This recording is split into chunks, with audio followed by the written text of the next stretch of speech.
مغازه مکانیکه. سلام آقا رضا.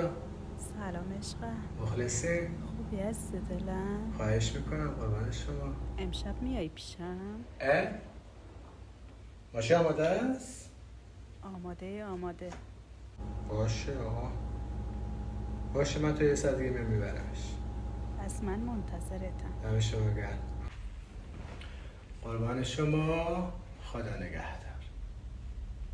ماشین خراب بود؟ آره الان آماده است. آره آقا رضا مکانیک زنگ زد گفت که بیا ببرش. آماده است. آره الان